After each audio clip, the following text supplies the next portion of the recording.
ఇప్పుడు మనం నేర్చుకునేది సంఘపరముగా విధులు అనమాట. సో వ్యక్తిగతంగా ఆయన విధులు ఇచ్చాడు, కుటుంబ పరంగా విధులు ఇచ్చాడు, అలాగే సంఘపరంగా కూడా ఆయన విధులు ఇచ్చాడు. ఆ విధిలో ఒకటి ఏంటంటే ఒకరిని ఒకరు ఆదుకోవాలి. కనపడుతుందండి? ఫస్ట్ పై లైన్లో రాశాను, మరి స్పష్టంగా కనపడలేదేమో. ఆదరించుకోవాలి. ఒకరిని ఒకరు ఏం చేయాలి? ఆదరించుకోవాలి. రెండవదిగా వందనములు చేసుకోవాలి. మూడవదిగా కీడును సహించి క్షమించాలి. తర్వాత ఒకరిని ఒకరు ప్రేమించాలి. అంటే సాటి క్రైస్తవుడిని ఆదరించాలి. ఇలా చెప్పాలంటే సాటి క్రైస్తవుడిని ఆదరించాలి అంటున్నాడు. సాటి క్రైస్తవునికి వందనం చేయాలి. సాటి క్రైస్తవుడు నీకు కీడు చేస్తే ఆ కీడుని సహించి అతన్ని క్షమించాలి. తర్వాత సాటి క్రైస్తవుని ప్రేమించాలి. తర్వాత సాటి క్రైస్తవుడు కీడు చేస్తే దాన్ని ఏం చేయాలి? సహించాలి. అంటే సాటి క్రైస్తవుడిని సహించాలి. విసిగిస్తారు కొంతమంది, విసిగించే వారిని సహించమంటుంది యేసు ప్రభు ఇచ్చిన విధి.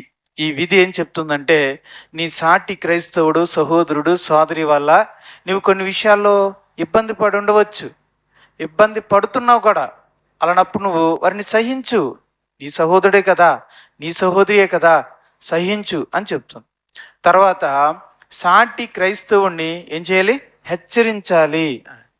దారి తప్పినప్పుడు, చెడు మార్గంలోకి వెళ్ళినప్పుడు హెచ్చరించాలి.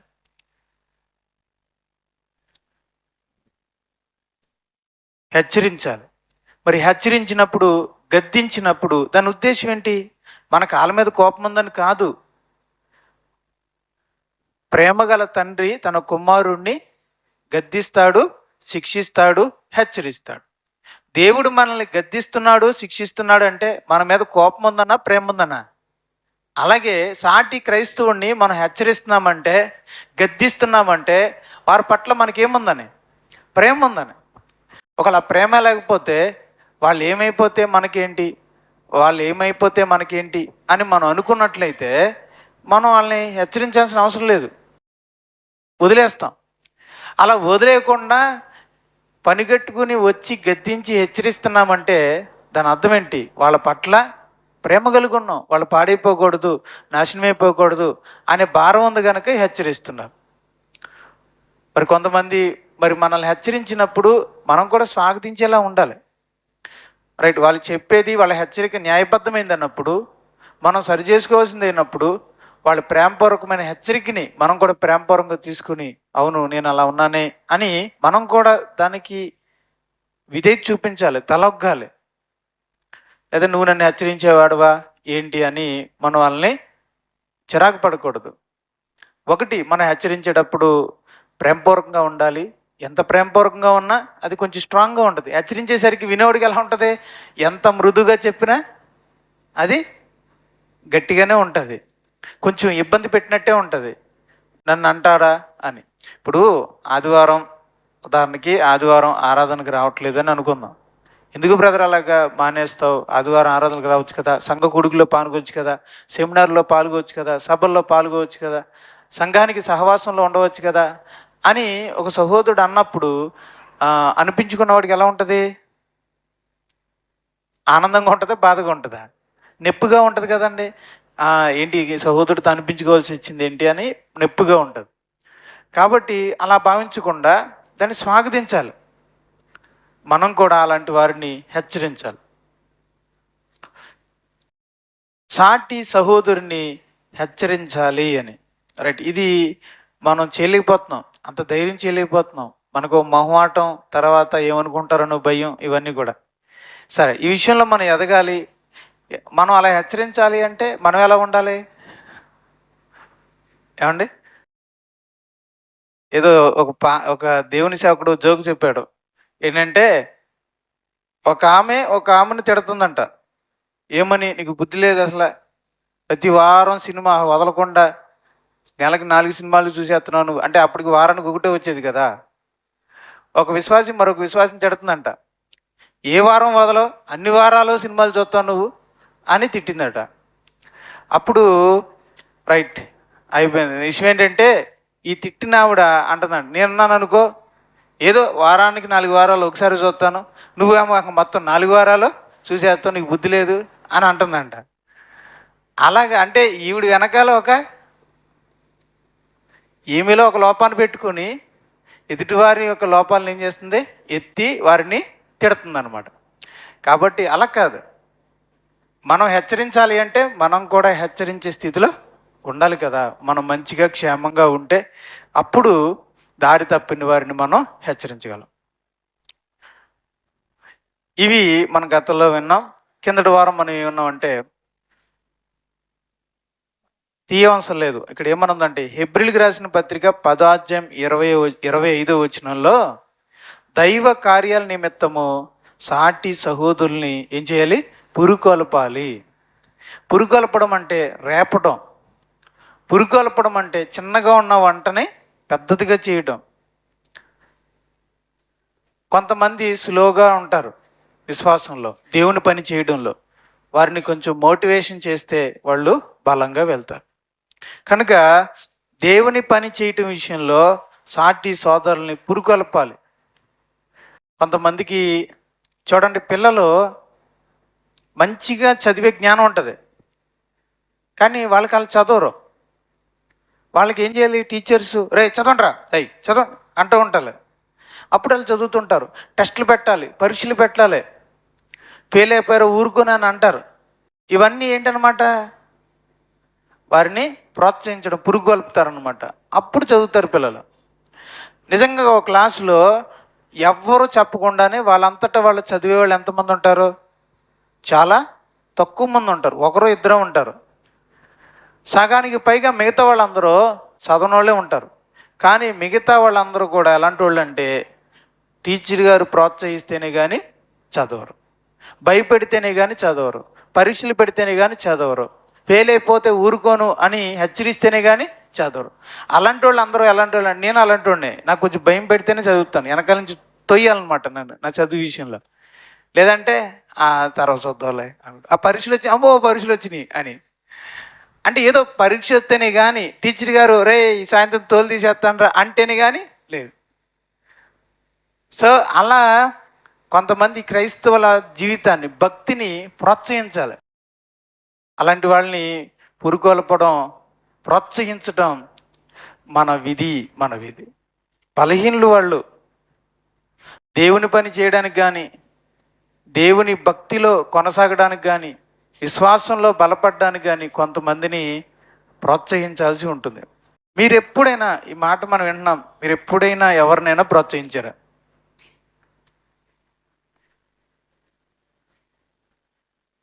మృదుగా మాట్లాడో, సఖ్యముగా మాట్లాడో మీరు ఎప్పుడైనా ఏదైనా వ్యక్తిని కానీ కుటుంబాన్ని కానీ ప్రోత్సహించారా?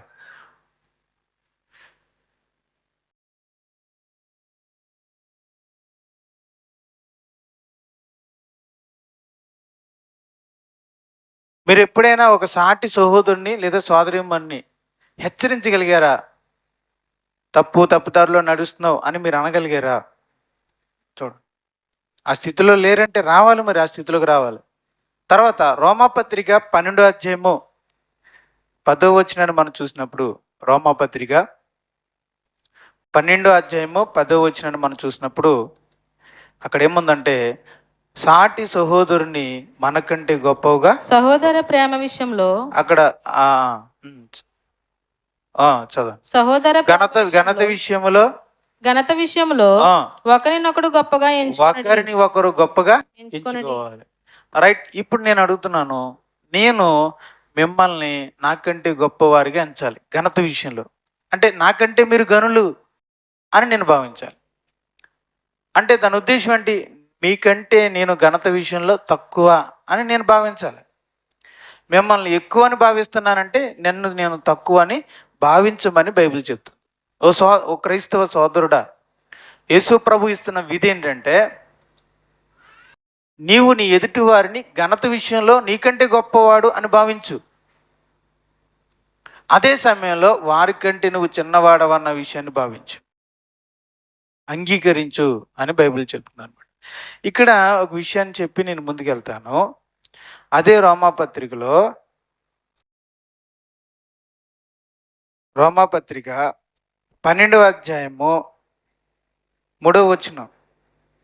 తను తాను ఎంచుకున్న తగిన దానికంటే 12వ అధ్యాయం 3వ వచనంలో తన్ను తాను ఎంచుకొన తగిన దానికంటే ఎక్కువగా ఎంచుకొనక. ప్రభుక్రీస్తునందు నీ స్థాయి ఏంటో, నీ స్థితి ఏంటో నువ్వు తెలుసుకోవాలి.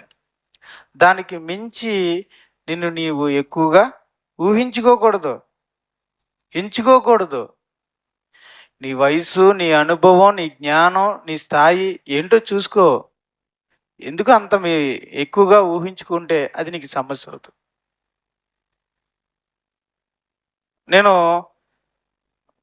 నేను బైబిల్ యూనివర్సిటీలో మరి డిస్టెన్స్ ఎడ్యుకేషన్ చేసినప్పుడు, అంటే బైబిల్ యూనివర్సిటీలో చదువుతున్నప్పుడు, బైబిల్ కాలేజీలో చదువుతున్నప్పుడు అక్కడ కొంతమంది ఉత్సాహం కలిగిన యువకులు వచ్చేవారు, బైబిల్ నేర్చుకునేవారు.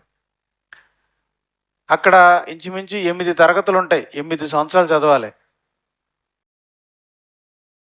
ఈ యువకులు నేర్చుకుని ఒక సంవత్సరం 2 సంవత్సరాలు నేర్చుకుని మాకు అంతా వచ్చేసింది అన్నట్టుగా వాళ్ళు ఫీల్ అవుతుండేవారు. వెళ్ళి వాళ్ళ గ్రామాల దగ్గరికి వెళ్ళి వాళ్ళ స్థానిక పాస్టర్ని వాళ్ళని ఇబ్బంది పెట్టేవారు. నీకేం తెలియదు, మాకే అన్నీ తెలుసు అని. ఈ పట్టుమని ఓ సంవత్సరంలో అదొక 20 పాఠాలు, ఈరోజు సంవత్సరం 20 పాఠాలు, ఓ 40 పాఠాలు నేర్చుకొని నాకు అంతా వచ్చిందని ఆ స్థానికంగా ఉన్న పాస్టర్ల మీద వీళ్ళు ఎర్రవీగుతూ ఉండేవారు. వాళ్ళు లబ్బోది ఇవ్వమనేవారు. వీళ్ళు ఎవరా బాబు మమ్మల్ని ఇబ్బంది పెడుతున్నారు అని. అంటే వాళ్ళకి సహాయం చేయకపోగా వీళ్ళు వాళ్ళని ఇబ్బంది పెడుతుండేవారు. మా పాస్టర్కి ఏం తెలియదు, అది ఇది అని చెప్పి చాలా ఇబ్బంది కలిగించేవారు అనమాట. తర్వాత అక్కడ మేము వాళ్ళని చూసినప్పుడు పట్టుకోలేకపోయేవాళ్ళం వాళ్ళని. అంటే మేము 8 సంవత్సరాలు చదివి మేమేమో నింపాదిగా ఉంటే వాళ్ళు ఒక 2 సంవత్సరాలు చదివి అసలు కాలు ఎగరేసుకుంటూ తిరుగుతూ ఉండేవారు అనమాట. సో కాబట్టి అంటే జ్ఞానం ఏం చేస్తుందంటే ఉప్పొంగ చేయును అన్నాడు. జ్ఞానం ఉప్పొంగ చేయను. ఏదో 4-5 పాఠాలు రాగానే మాకు అంత బైబిల్లో తెలిసిపోయింది. ఆ 4 పాఠాలు ఆయన ఎవరో కష్టపడి రాస్తే నువ్వు చదువుకున్నావు. నువ్వేమైనా కనిపెట్టావా? ఆయన ఎవరో కొన్ని సంవత్సరాలు అధ్యయనం చేసి, కొంతమంది పండితులు అధ్యయనం చేసి దాన్ని 4 పాఠాలుగా నీకు అర్థమైనట్టుగా వివరిస్తే నువ్వేదో గంటలో నేర్చేసుకుని నువ్వేదో పెద్ద ఎదిగిపోయినట్టుగా నువ్వు ఫీల్ అవ్వడం అనేది బుద్ధి ఎంత. అయినా 10 పాఠాలు 20 పాఠాలు నువ్వు నేర్చుకుంటే ఏంటి, దాని ప్రకారంగా నువ్వు జీవిస్తే అప్పుడు గొప్పవాడివి. అంటే నాకు అర్థమైంది ఏంటంటే, కొంత జ్ఞానం తెలిసిన వాడు అంతా తెలిసింది అనుకుని నేనేదో జ్ఞాని అయిపోయినని విర్రవీగటం అనేది బుద్ధిహీనత. ఎక్కువగా ఊహించుకుంటున్నాడు. నేను చెప్తున్నాను, అలాంటి వాళ్ళ వల్ల సంఘానికి నష్టమే తప్ప అలాంటి వారి వలన సంఘానికి క్షేమాభివృద్ధి ఉండదు. వాళ్ళు ఎక్కడున్నా సరే, సంఘం అంటే నా ఉద్దేశం క్రైస్తవ సంఘానికి. అలాంటి వాళ్ళ ప్రపంచంలో ఉన్న క్రైస్తవ సంఘంలో వాళ్ళు ఎక్కడున్నా సరే వాళ్ళకి నష్టమే తప్ప వాళ్ళ వల్ల ఉపయోగం ఉండదు. ఏం నేర్పిస్తారు వాళ్ళు ఎక్కువగా ఊహించుకుంటూ సంఘానికి ఏమి నేర్పిస్తారు? అదే అహంకారాన్ని, అదే ఉప్పొంగితనాన్ని నేర్పిస్తారు. అలాంటి వాళ్ళని తయారు చేస్తారు. దీనులను తయారు చేయలేరు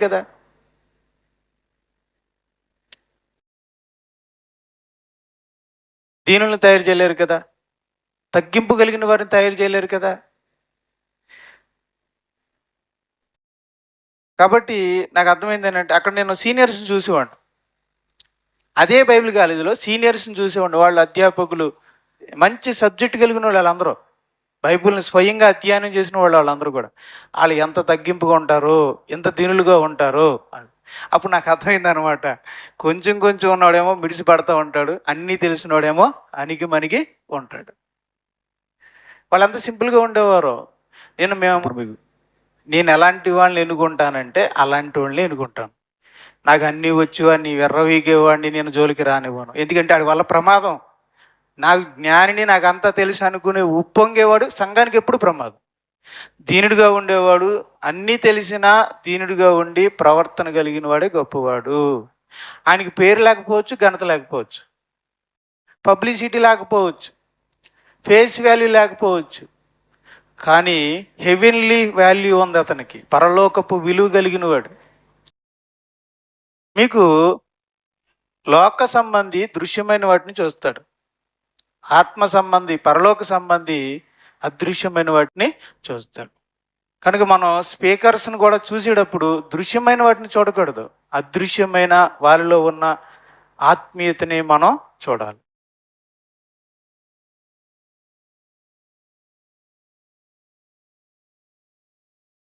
గలతీయులకు రాసినటువంటి పత్రిక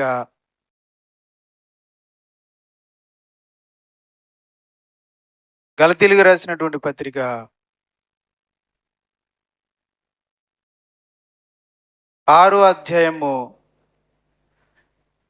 3వ వచనం. 6వ అధ్యాయము 3వ వచనం. ఎవడైనను వట్టివాడై ఉండి తాను ఎన్నికైన వాడనని ఎంచుకుని ఎడల తను తానే మోసపరుచుకొనును.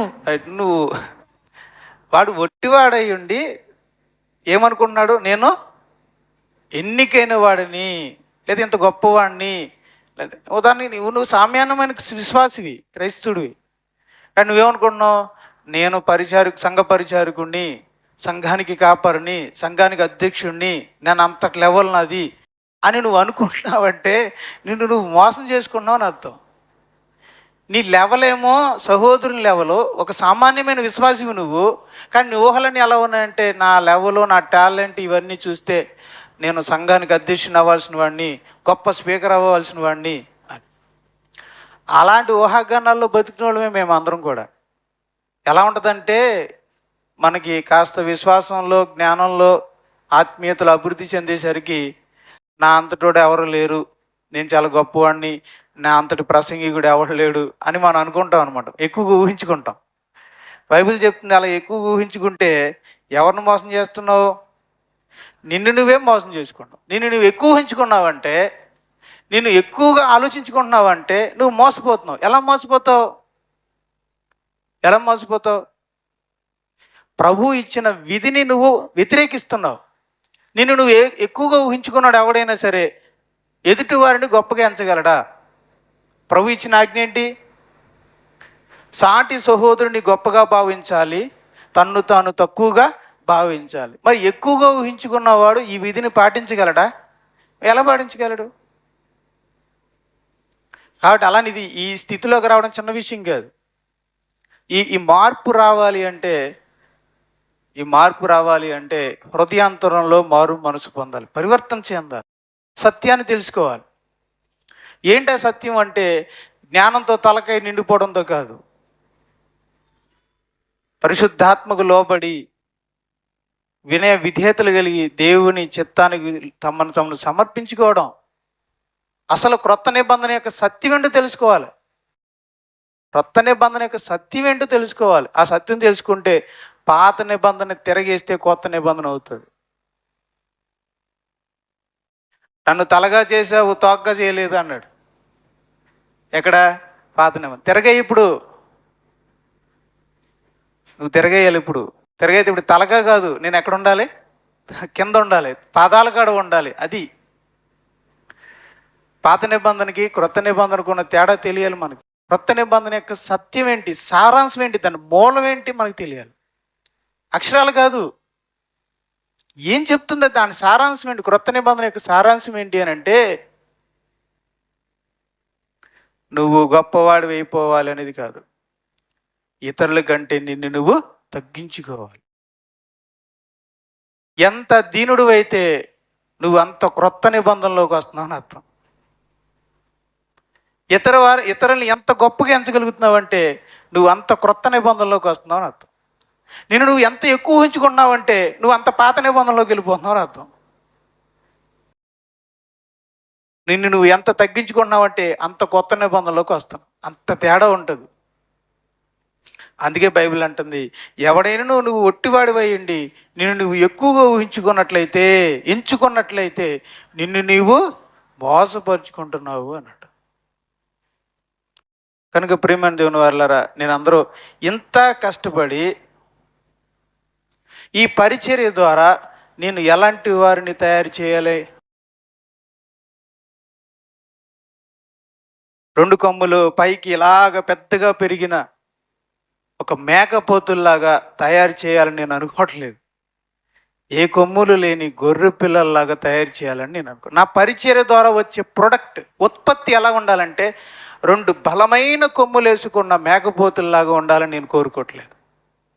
పొట్టేల్లాగా మారాలని నేను కోరుకోవట్లేదు. 2 కొమ్ములు లేని ఒక సామాన్యమైన సాధువు జంతువులు లాంటి గొర్రె పిల్లలని తయారు చేయాలనేదే నా ముఖ్య ఉద్దేశం. అది క్రొత్త నిబంధన పరిచర్య, మహిమగల పరిచర్య, పరిశుద్ధమైన పరిచర్య అవ్వచ్చు. బయట వాళ్ళకి అది చిన్న చూపుగా అనిపించవచ్చు. అయినప్పటికీ కొంతమందికి నచ్చకపోవచ్చు, కొంతమందికి ఇది రుచి పచ్చి లేనట్టుగా ఉండొచ్చు. కానీ ఇది మహిమగల పరిచర్య, ఇదే సరైన పరిచర్య, ఇది క్రొత్త నిబంధనను అనుసరించిన పరిచర్య.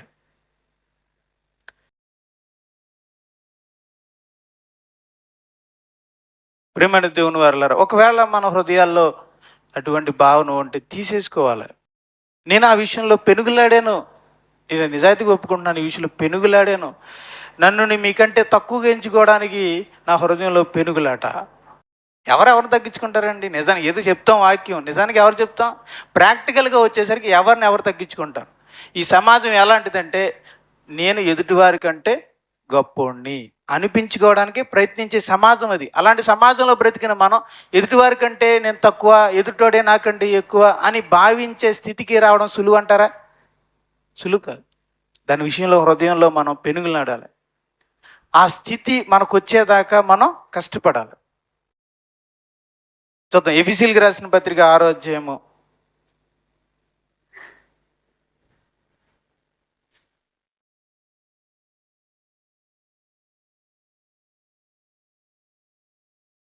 ఈరోజు చాలామంది క్రొత్త నిబంధన పరిచర్య అని చెప్పి, అపోస్తుల బోధ అని చెప్పి మేకపోతుల్లా తయారు చేస్తారు. గొర్రె పిల్లల్లా కాకుండా ఎదుటివారిని పొడి చేసేటువంటి కొమ్ములు కలిగిన మేకపోతుల్లాగా పెంచుతూ ఉన్నారు.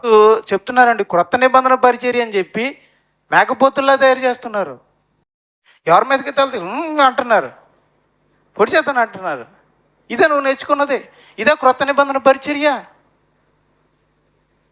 ఇదే నువ్వు తయారు చేసేది? అపోస్తుల బోధ ద్వారా నువ్వు గొర్రెపోతులను తయారు చేస్తున్నావు అంటే అది అపోస్తుల బోధ కానే కాదు. అది నువ్వు అనుకుంటున్నావు అపోస్తుల బోధని, అది పరిచర్యల బోధ.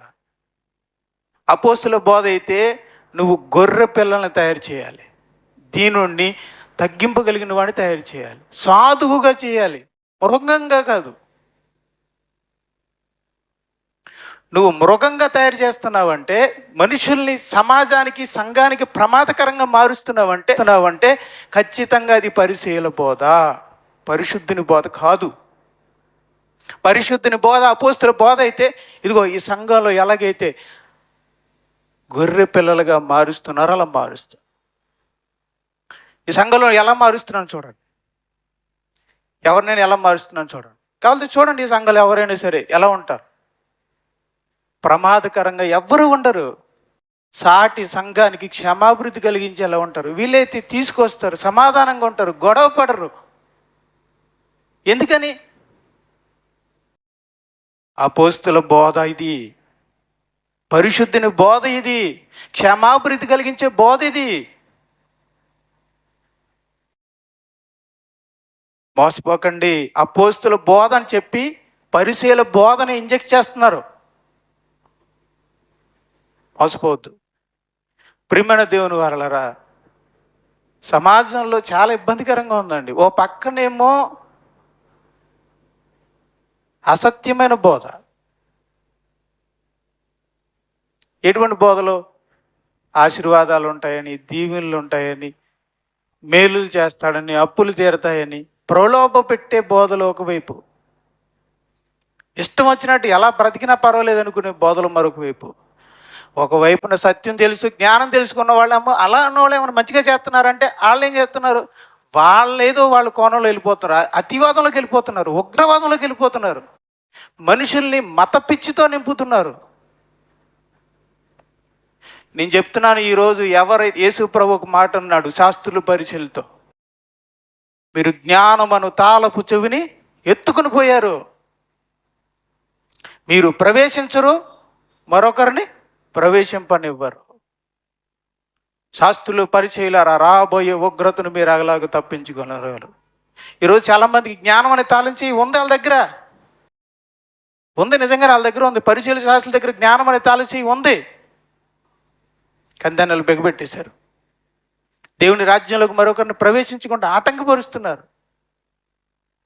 జ్ఞానం ఉందా అనుకున్నవాడేమో అతివాదిగా మారుతున్నాడు, జ్ఞానం లేనివాడేమో స్వేచ్ఛావాదిగా మారుతున్నాడు. కానీ మితవాదిగా హితవాదిగా ఉండేవాడు మధ్యలో ఉన్నాడు. కొంతమంది ఉన్నారు. ఒకడేమో స్వేచ్ఛావాదిగా మారుస్తున్నాడు, ఒకడేమో అతివాదిగా మారుస్తున్నాడు. మితవాదిగా అందరికీ హితవాదిగా మార్చేవాళ్ళు చాలా కొద్ది మంది ఉన్నారు.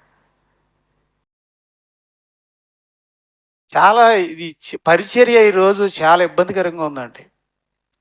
ఒకరినేమో స్వేచ్ఛ వైపుకు లాగేసే వాళ్ళు ఉన్నారు, మరొకరేమో అతివాదానికి లాగేసేవాళ్ళు ఉన్నారు. అటు అతివాదానికి వెళ్ళకుండా ఇటు స్వేచ్ఛవాదానికి వెళ్ళకుండా మధ్యలో పెట్టి పరిచర్య చేయాలి. ఇప్పుడు కత్తి మీద సాము అనమాట. అమ్మో, ఏదో అనుకున్నాను, నా వరకు నేను చక్కగా ఓకే, నా నా రైట్, నా పరిచర్య నేను ఏదో చేసుకుందాం వెళ్ళిపోదాం అనుకున్నాను. కానీ అమ్మో అవుతండి, అపవాది ఊరుకోడు కదండి,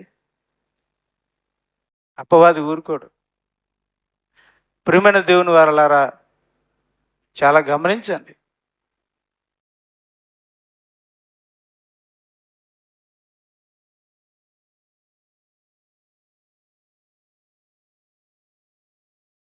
ఎఫెసీయులకు రాసిన పత్రిక 4వ అధ్యాయము 16వ వచనం. ఎఫెసీయులకు రాసిన పత్రిక 4వ అధ్యాయము 16వ వచనం. ఆయన శిరస్సై ఉన్నాడు, ఆయన శిరస్సై ఉన్నాడు, ఆయన నుండి సర్వ శరీరము చక్కగా అమర్చబడి తనలోనున్న ప్రతి అవయవము తన తన పరిమాణము చొప్పున పనిచేయుచుండగా ప్రతి కీలు వలన కలిగిన బలము చేత అతుకబడి ప్రేమయందు తనకు క్షేమాభివృద్ధి కలుగునట్లు శరీరమునకు అభివృద్ధి కలుగు చేసుకొనుచున్నది. కనుక శరీరానికి అభివృద్ధి చెందాలి అంటే, శరీరం అభివృద్ధి చెందాలి అంటే శిరస్సు నుంచి ఆదేశాలు రావాలి. ఆ ఆదేశాల ప్రకారంగా ప్రతి అవయవము తన తన పరిమాణం చొప్పున పని చేయాలి. శిరస్సు ఎవరు? ఇక్కడ ఈ శరీరం ఎవరంటే సంఘము. శిరస్సు ఎవరంటే క్రీస్తు. క్రీస్తు నుండి వచ్చే ఆదేశాల ప్రకారంగా అవయవాలు అంటే సభ్యులు తమకు అప్పగించబడిన పనులను తమ తమ వంతున పని చేయగలిగితే సంఘము క్షేమాభివృద్ధి పొందుతుంది. ఈరోజు క్షేమాభివృద్ధి సభలను మనం నిర్వహించగలిగాము, మనం క్షేమాభివృద్ధి పొంది మరికొంతమందికి క్షేమాభివృద్ధిని కలిగించగలిగాము అంటే క్రీస్తు ఇచ్చిన ఆదేశాల ప్రకారంగా అవయవాలుగా ఉన్న మీరు మనకు అప్పగించే పనిని నమ్మకంగా చేశాం కనుకనే. ఎవరికి అప్పగించబడిన పని వాళ్ళు నమ్మకంగా చేశారు. దీనివల్ల ఏం జరిగింది? ఎవరికి అప్పగించబడిన పనిని, ఏ అవయవానికి అప్పగించిన పని వాళ్ళు నమ్మకంగా చేయడం వల్ల ఏం జరిగింది? ఎంత సులువుగా, తేలిగ్గా, హాయిగా మనం సభల్ని నిర్వహించుకోగలిగాం. ఒకప్పుడు గత 4-5 సంవత్సరాల కింద మీటింగ్స్ అంటే తలపోటు అయిపోయేది, రాత్రి 2-3 అయిపోయేది, అయినా పని తవ్వలేదు కాదు. మళ్ళీ తర్వాత రోజు వచ్చేవాళ్ళం, పని చూసుకునేవాళ్ళం. కానీ అన్ని పనులు సవ్యంగా, సక్రంగా, నీట్గా జరిగినాయి అంటే మళ్ళీ పరిగెట్టేవాళ్ళం. మొదటి రోజున, రెండో రోజున, మూడో రోజున అన్ని పరుగులే. ఇది మర్చిపోయాం, అది మర్చిపోయాం, ఇది చేయట్లేదు, ఆయన రాలేదు, ఈయన రాలేదు అనేటువంటి కంగారు ఉండేదండి. కానీ ఈ 3 రోజుల మీటింగ్లో గమనించిందండి, ప్రతి ఒక్కరూ అందుబాటులో ఉన్నారు, ఎవరి పనిని వాళ్ళు నమ్మకంగా జరిగించుకున్నారు. అందుకే ఈరోజు సంఘానికి క్షేమాభివృద్ధి, ఇతర సంఘాలు కూడా క్షేమాభివృద్ధిని కలిగించగలిగాం. ప్రియమైన దేవుని వారలా, ఈ వాక్యాన్ని బట్టి నేను చెప్పేది ఏంటంటే, ప్రతి అవయవం అని ఉందా చూడండి, తనలోనున్న ప్రతి అవయవము తన తన పరిమాణం చొప్పున పనిచేయు. ప్రతి అవయవం అని ఉందా, లేకపోతే కొన్ని అవయవాలను ఉందా? కాబట్టి ప్రతి అవయవము పనిచేయి. నువ్వు అవయవమా? నువ్వు సభ్యుడువా? పనిచేయి నీ సంఘం కోసం. నువ్వు ఈ స్థానిక సంఘంలో ఉన్నావు అంటే, నువ్వు దీవించబడుతున్నావు అంటే, వాక్యం విని నువ్వు క్షేమాభివృద్ధి పొందుతున్నావు అంటే, నీకు నమ్మకం ఉంటే పనిచేయి. పని చేయకుండా ఎలా? నేను మాట అడుగుతాను, ఈ 2 చేతుల్లో ఒక చెయ్యి పని చేయడం మానేసింది అనుకోండి, నేను రాను, నేను రెస్ట్ తీసుకుంటాను, నాకు ఈ శరీరం నాకు నచ్చలేదు, నాకు బాగాలేదు ఈ శరీరం, నాకు నచ్చలేదు అని ఈ శరీరం ఈ అవయవం రెస్ట్ తీసుకుంది అనుకోండి, అలిగిందే అనుకోండి, లేకపోతే అలిగిందే అనుకోండి, లేదా నేను పని చేయనని మొరటేసింది అనుకోండి, ఇప్పుడు ఏం చేయాలి? ఈ పని అంతా ఎవరు చేయాలి? ఇప్పుడు ఎవరు చేయాలి? ఎడం చేయ మొత్తం అన్ని పనులు చేయగలదా? అన్ని పనులు చేయగలదా? చేయలేదు. ఇప్పుడు ఈ శరీరం ఇబ్బంది పడుతుందా లేదా? ఒక్క అవయవం పని చేయకపోయినా ఇబ్బంది పడుతుంది. వంట ఉండే అప్పగించే పని జీవనరాజు గారికి అప్పగించాను. ఒకవేళ ఆయన పొరపాటున పనికి వెళ్ళిపోయి నేను రాను అని ఒకవేళ అనేసారు అనుకోండి, అప్పుడు అక్కడ వంట పని అంతా ఏమవుద్ది? ఆ రోజు అష్టవేసి కంగారైపోతుంది, ఏం చేయాలో తెలియదు. ఒక పని అప్పగించబడినప్పుడు ఆ పనిని చేయకపోతే ఎలా? అంత గందరగోళం అయిపోతుంది. అవయవంలో ఒక పని, ఇప్పుడే చెప్పాను, ఈ చేయాల్సిన పని చెయ్యి చేయకపోతే పని అంతా దీనిమే పడుతుంది, చాలా ఇబ్బంది పడుతుంది. అయినా సరే 2 చేతులతో చేసిన దానికి చక్కటి పని ఉంటుంది. ఒక చేతితో చేసేదానికి ఎలా ఉంటుంది? ఇటుగుద్ది అటుగుపోద్ది. ఆ పని నాణ్యతగా ఉంటుందా? ఉండదు. 2 చేతులతో కొమ్మరి వాడు 2 చేతులతో చేసేయడం కూడా చక్కన కొండ వస్తుంది. అది ఒక్కతో చేసేయడం కొన్ని ఎలా అవుతుంది? అది ఎలా అవుతుంది మనం ఊహించుకోలేము. ఇంకా వంకర టెంకర్గా వచ్చేస్తుంది. ప్రేమని దేవుని వారలారా, పని చేయాలి. మిమ్మల్ని నేను హెచ్చరించట్లేదు, బాధ్యత చెప్పి దీన్నే పురుకొల్పడం అంటున్నాను. ఈ ప్రసంగం ముందు చేయాలండి, ఇప్పుడు చేస్తున్నారు ఏంటండి అంటున్నారేమో. ఇదేమి మనం ఈరోజు తాగిపోం. దేవుని కార్యక్రమాలు, సంఘం యొక్క పరిచర్య మనం బ్రతుకున్నంత కాలము చేస్తూనే ఉంటాం. అందుకే చెప్తున్నాను, నువ్వు అవయవానివి అయితే సంఘము తలపెట్టే పనిలో నువ్వు పరిచర్య చేయి. నిన్ను దీవిస్తాడు ఆత్మీయంగా. పరిచర్య చేయడం వలన ఎవరికి క్షేమాభివృద్ధి? అవయవాలన్నీ పని చేయడం వల్ల ఎవరికి క్షేమాభివృద్ధి? అమ్మా, శరీరానికి. నువ్వు ఎవరిలో ఉన్నావు? ఓ చెయ్యి, నువ్వు శరీరంలో ఉన్నావు. శరీరానికి ఆరోగ్యం అయితే చెయ్యి కూడా ఆరోగ్యం. నువ్వు పిచ్చోడా, నువ్వు మర్చిపోతున్నావు పాయింట్. నీ శరీరాన్ని ఆరోగ్యంగా ఉంటే నువ్వు ఆ అవయవంలో ఉన్నావు కాబట్టి, ఆ దేహంలో ఉన్నావు కాబట్టి నీకు ఆరోగ్యం వస్తుంది. నేను ఇది చెయ్యను, నాకు సరైన ప్రాధాన్యత ఇవ్వలేదు, నాకు ఘనత ఇవ్వలేదు, నన్ను పట్టించుకోలేదు, నన్ను పిలవలేదు, నాకు ప్రాముఖ్యతను ఇవ్వలేదు, నేనెంత, నా జ్ఞానం ఎంత, నాకున్న స్థాయి ఎంత, నాకు తగిన గుర్తింపు లభించలేదని నువ్వు మొండికేసి కూర్చున్నావు అంటే తప్పు చేస్తున్నావు అని అర్థం. అలాంటి తప్పుడు భావంలోకి వెళ్ళకండి.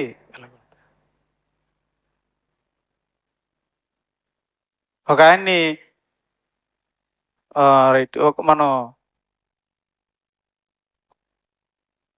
ఒక గ్రామం నుంచి ఉదాహరణకి నేను చెప్తున్నానండి. అంటే ఎలా ఉందంటే ఈరోజు సమాజం పేరు కావాలి, గంత కావాలి, గొప్ప కావాలి, వాళ్ళని గుర్తించాలి. పిచ్చి పట్టింది ఈరోజు సమాజానికి, అలాంటి పిచ్చి పట్టింది. పలానా గ్రామం నుంచి ఎవరైనా సహోదరులు వచ్చి ముందుకు వచ్చి పాట పాడండి అని అడిగాం. ఉదాహరణ చెప్తున్నానండి. అక్కడ ఆ గ్రామం నుంచి వచ్చిన సహోదరుడు ఉన్నాడు, కానీ రాలేదు, పాడలేదు. ఎన్నిసార్లు పిలిచారు? ఎన్ని రోజులు పిలిచారు? అన్ని రోజులు వచ్చాడు ఆయన, కానీ రాలేదు. ఏంటి చెప్పండి మీరు?